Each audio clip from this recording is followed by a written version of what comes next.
강철의 습격자. 와 미친 임원 틀딱 패깅. 내가 이래서 이 컨텐츠에 너 안 부르는 거야. 아니 틀딱 할배오진 팩폭에 존나 부들거리노. 크크.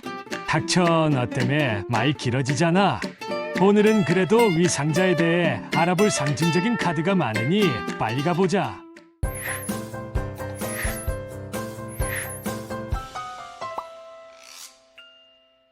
자, 일단 유이왕의 두 번째 정규 부스터팩 강철의 습격자는 2004년 3월에 발매되었으며 당시에는 한 팩에 1,000원으로 10장이 들어있었어.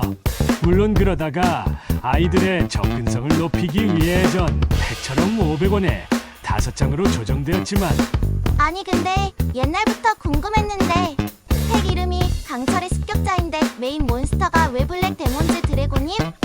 그게 이 팩이 일본의 팩 두 개를 합쳐서 내다 보니 이름이 이상하게 됐어.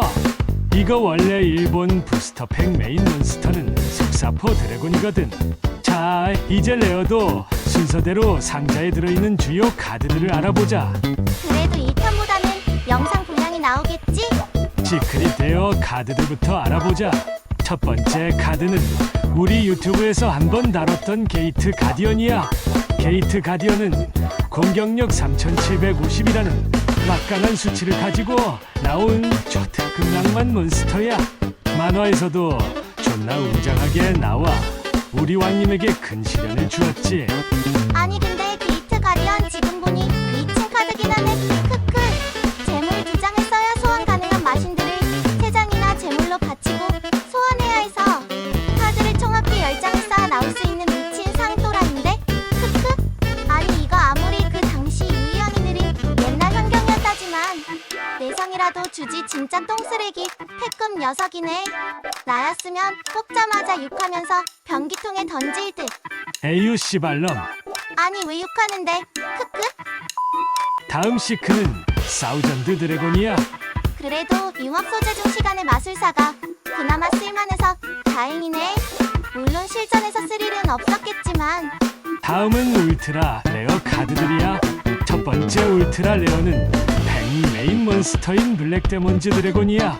당시 강력한 카드였던 데몬 소환을 융합 소재로 하는 데다 공격력이 3200이나 되는 강력한 몬스터여서 여태 나온 융합몹보다는 그나마 쓸모가 있었어. 아니 근데 이 친구 너무 큰 단점이 있는데. 나도 알아. 아는데 아니 그 녀석을 되게 넣어야 하잖아. 아니 이게 항상 그 녀석과 합체하는 융합몹은 좋은데 그 녀석이 발목을 잡는다고. 미안하다 흥룡아. 이건 나도 실드 못 쳐주겠다. 다음은 데몬 소환이야. 그래 내가 다른 건 몰라도 너 울린 건 인정. 초기에는 최강의 상급 어태커였던 데다가 당시 메타 카드였던 검은 숲의 마녀로 서치가 가능하고 스쿠요미에게 썰리지 않는 절묘한 수비력을 가지고 있어서 꽤나 내가 사랑했던 녀석이었지. 하여간 좋은 카드만 기억해요. 다음은 시간의 마술사야. 만화에서도 많이 나와서 역전각을 만들어주던 카드지. 실제 효과도 코인토스 한 방으로 역전이 가능한 강력한 효과를 가지고 있었어. 난 리스크가 커서 안 쓸듯. 다음 카드는 마음의 변화야. 오 이건 내가 잘 알지. 지금도 강력하고 쓸만한 카드잖아. 그래, 그 강력한 효과 때문에 과거에서부터 그 성능을 인정받아 나온 지 얼마 안 돼서 2004년 3월 리미트 레귤레이션에 최초의 금지 카드 10종 중에 하나로 이름을 올리는 영광을 가져갔지. 그 다음은 속사포 드래곤. 등장 당시에는 효과 몬스터이면서 최상급 몬스터에 걸맞은 능력치라 혁명적인 존재로 대접받았지. 몬스터 효과도 쓰기 쉽고 기계족이라 나중에 나오는 인조인간 사이코 쇼커나 리미터 해제와 함께 채용하여 같이 사용되기도 했지. 다음은 카운터 함정 사총사. 설명이 필요 없는 강력한 카드 신의 심판. 패코스트를 쓰지만 과거엔 괜찮았던 매직 제모. 천점이라는 가벼운 라이프를 코스트로 사용하는 도적의 7가지 도구. 모든 소환 방식을 막는다는 점에서 강력하나 사실상 2대1 교환으로 좀 아쉬운 카드 승천의 뿔필이 그리고 이 상자 최고의 울트라레어 카드. 정스러운 방어막 거울의 힘. 한때 공격 반응형 함정 카드의 끝판왕을 담당했던 강력한 카드야. 현역이던 시절에는 다 무너져 가는 듀얼도 순식간에 역전할 수 있을 만큼의 잠재력을 지녔기 때문에 그 당시 주인장 잼민이 시절에 공격을 할 때 상대의 마법 함정존의 카드가 하나라도 세트되어 있다면 이 카드의 가능성을 우려해 제거 카드가 뜰 때까지 공격을 주저하거나 일부 몬스터를 수비 표시로 변경하고 전투를 하는 일도 있었지. 자, 다음은 슈퍼레어 카드들이야.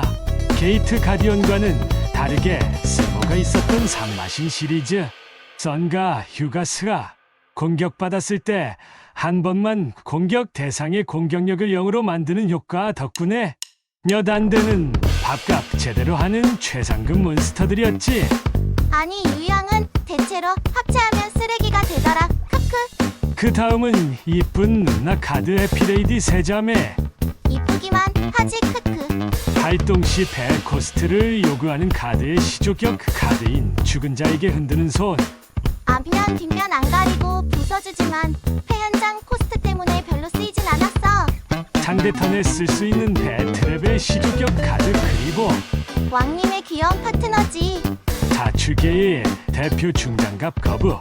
처음 나왔을 때는 레벨 5이기도 하고 몬스터를 수급할 방법이 별로 없어서 잘 쓰이진 않았지만 나중에 사이엔 카타파라는 전설의 덱을 만들어내는 미친 카드로 재탄생해. 초창기에 나온 융합 몬스터라 효과는 없지만 준수한 능력치와 실질적으로 배 한 장만 써서 융합 소환할 수 있는 점 덕에 은근히 많이 쓰였던 두머리의 썬더 드래곤. 흑룡과의 동년배 가네시아 코끼리. 그 다음은 위상자 최고의 슈퍼레어 카드 태풍이야. 한때 어느 덱에나 다 들어갔던 필수 카드였으며 이 카드의 금제에 따라 함정 카드의 채용률이 요동친 적이 있을 정도로 큰 영향력을 끼친 카드로 현재까지도 많은 유저의 사랑을 받는 카드이기도 해. 그 외에 레어도 중에 좋았던 카드들을 추가로 알아보자면 그 당시 최고의 리크루트 카드였던 크리터와 검은 숲의 마녀가 이 상자에서 등장해. 저 몬스터들은 정말 좋았지.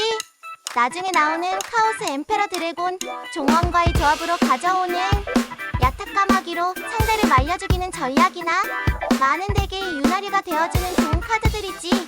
묘지의 함정이나 마법을 리크루트하는 정스러운 마술사와 암흑의 가면도 여기서 나와서 정스러운 마술사는 그 당시 좋았던 고밸류 마법 카드들을 다시 재사용할 수 있어서 상당히 좋았고 암흑의 가면은 후에 나오는 시간봉인과 스쿠요미를 활용한 무한듀오 스킵 콤보를 탄생시키지.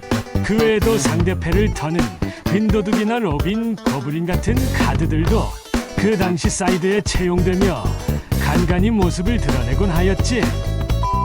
오늘은 유이왕의 두 번째 부스터팩 강철의 습격자에 대해 알아봤는데요.